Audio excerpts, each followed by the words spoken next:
There was two kinds of slaves. There was the house Negro and the field Negro. The house Negro, they lived in the house with master. They dressed pretty good.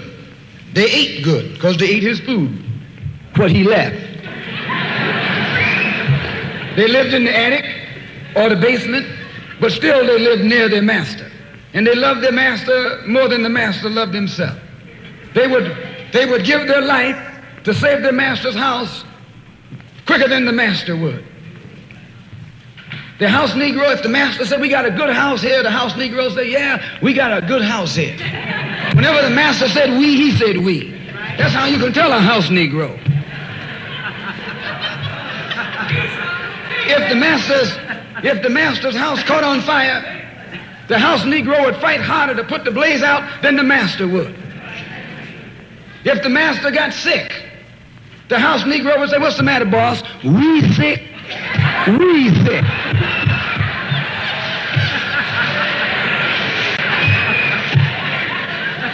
He identified himself with his master more than his master identified with himself. And if you came to the house Negro and said, let's run away, let's escape, let's separate, that house Negro would look at you and say, man, you crazy. What you mean separate? Where is there a better house than this? Where can I wear better clothes than this? Where can I eat better food than this? That was that house Negro. In those days, he was called a house nigger. And that's what we call him today because we still got some house niggers running around here.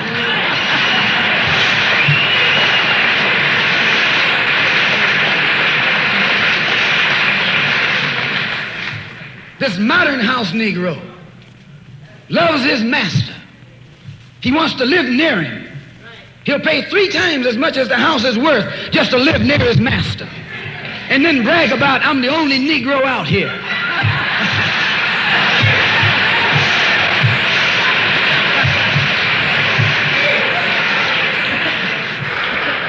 I'm the only one on my job. I'm the only one in this school. You're nothing but a house Negro. And if someone come to you right now and say, let's separate, you say the same thing that the house Negro said on the plantation. What you mean separate? From America? This good white man? Where you gonna get a better job than you get here? I mean, this is what you say. I ain't left nothing in Africa. That's what you say. Why, you left your mind in Africa.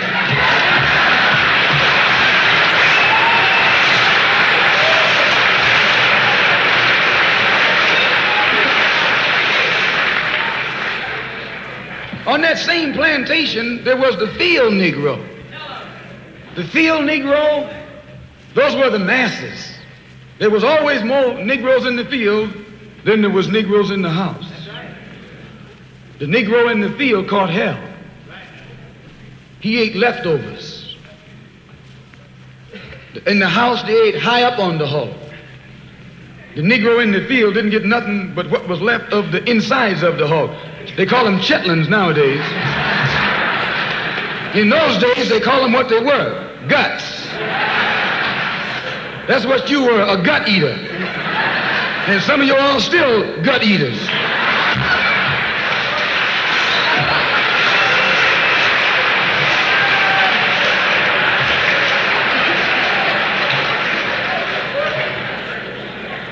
The field Negro was beaten from morning till night. He lived in a shack, in a hut. He wore cast-off clothes. And he hated his master. I say he hated his master. He was intelligent. That house Negro loved his master. But that field Negro, remember, they were in the majority. And they hated the master. When the house caught on fire, he didn't try and put it out. That field Negro prayed for a wind, for a breeze. When the master got sick, the field Negro prayed that he died. If someone come to the field Negro and said, let's separate, let's run, he didn't say, where are we going? He said, any place is better than here.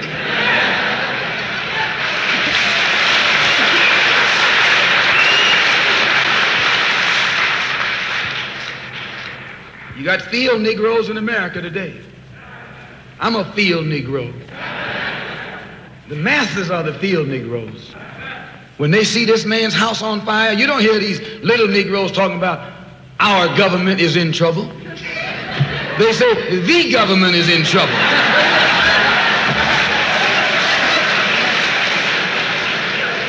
Imagine a Negro, our government. I even heard one say our astronauts. They won't even let him near a plant. And our astronauts, our Navy. That's a Negro that's out of his mind. That's a Negro that's out of his mind. Just as the slave master in that day used Tom, the house Negro, to keep the field Negroes in check, the same old slave master today has Negroes who are nothing but modern Uncle Toms, 20th century Uncle Toms, to keep you and me in check, keep us under control, keep us passive and peaceful and nonviolent. That's Tom making you nonviolent. It's like when you go to the dentist and the man is going to take your tooth. You're going to fight him when he start pulling. So they squirt some stuff in your jaw called Novocaine to make you think they're not doing anything to you. So you sit there, and because you got all that Novocaine in your jaw, you suffer peacefully.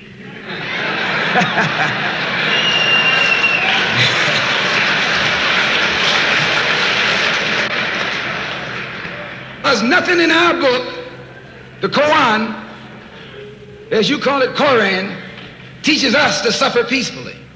Our religion teaches us to be intelligent, be peaceful, be courteous, obey the law, respect everyone. But if someone puts his hand on you, send him to the cemetery.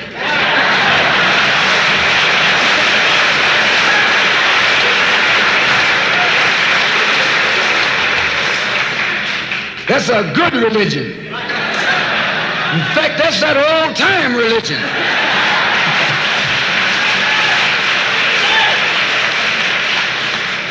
That's the one that Ma and Pa used to talk about.